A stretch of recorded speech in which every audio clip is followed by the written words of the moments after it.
Thank you so much for staying with us here on the SportsMax Zone. Chairman of the Jamaica Anti-Doping Commission, JADCO, Alexander Williams, says he does not foresee a repeat of the debacle that denied Jamaica's under-20 girls sprint relay team a world record at last year's CARIFTA Games in Kingston. Jamaica's team of Serena Cole, Tina Clayton, Brianna Liston and Tia Clayton clocked a world under-20 mark of 42.58 seconds. But the time was not ratified by the world governing body because all members of the team were not made available for drug testing. Following the race, Williams says the JADCO has learned from its mistakes and have already put in place measures to ensure it never happens again.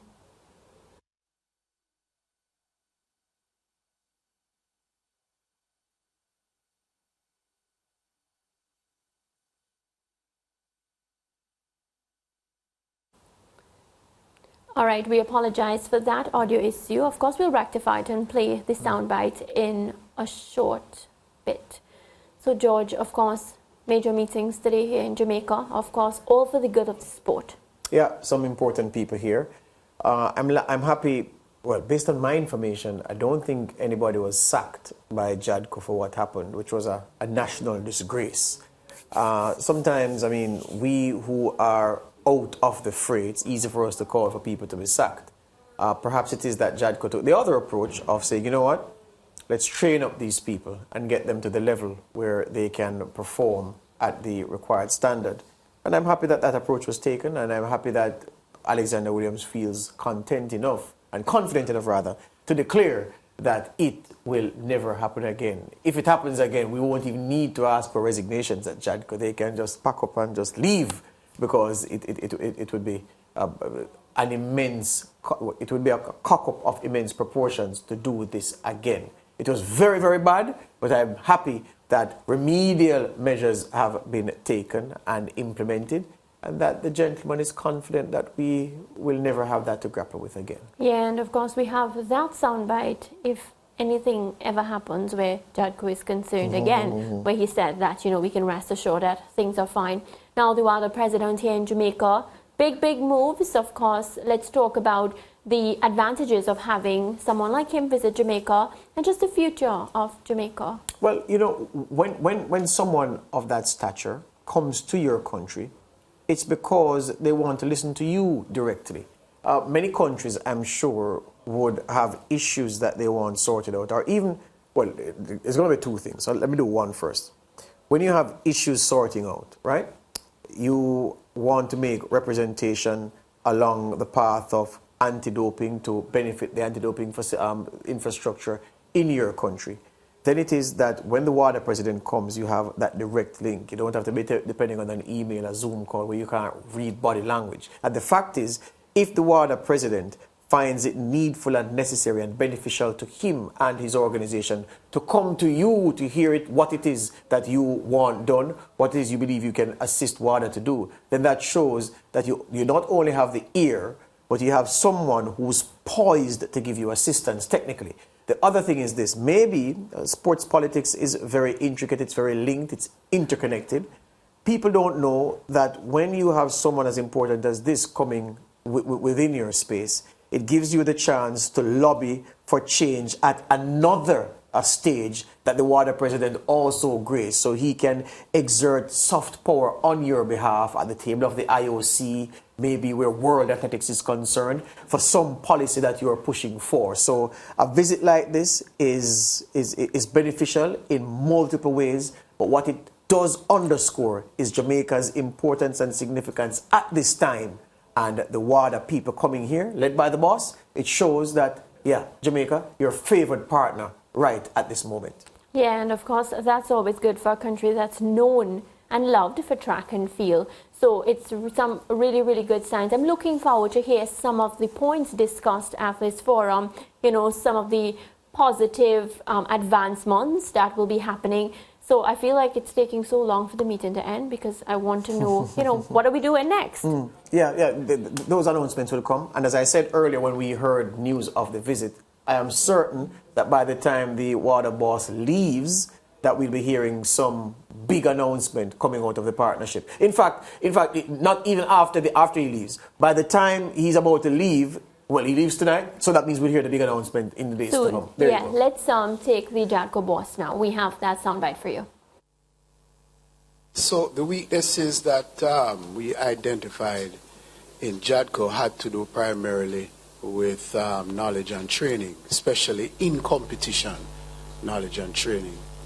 So having identified the weaknesses, we did an intensive investigation as to the practices that existed within the organization, and I'm pleased to say that we found no adverse practice that would cause us to be non-compliant with either WADA or any other sports organization that might hold a competition. So having established that, we then reached out to the different sporting bodies to see where we could find a particular educational tool to assist the relevant officers that made the mistake.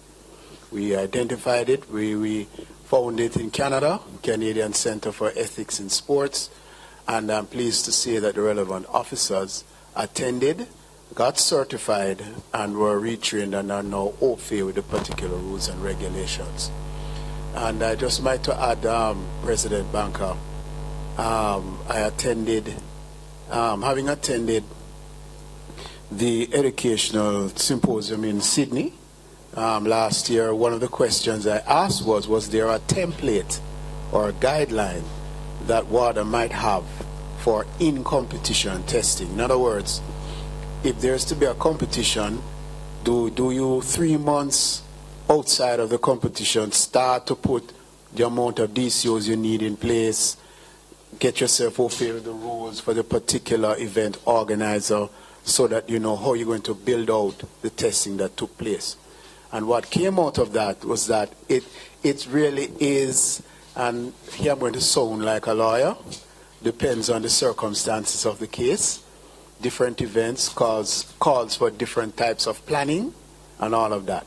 But what I can tell you is that our executive director now has a draft template as to how to go about in-competition testing, to see to it that we not only comply with WADA, but the relevant rules of the event organizer for the particular in-competition testing.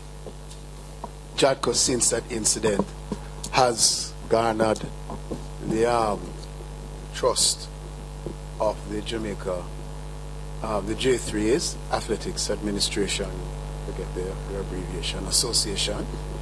We have conducted several in-competition tests since the incident. And as far as I'm aware, there's been no complaint as to how we have performed. And I think that speaks volumes. Right?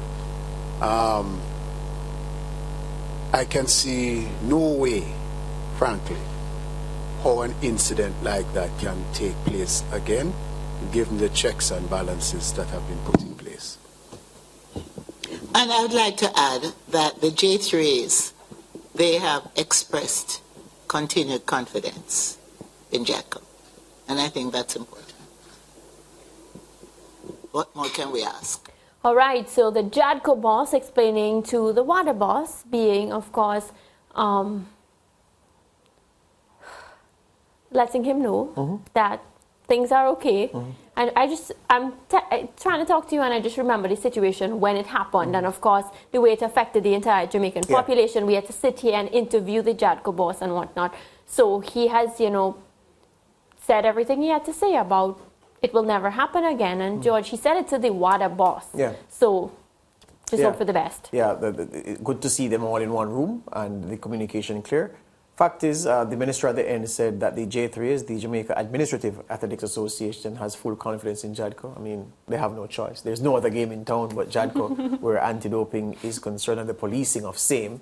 So it's good to know, though, that the J3As feels confident enough, because they could have withheld that statement and you'd be wondering.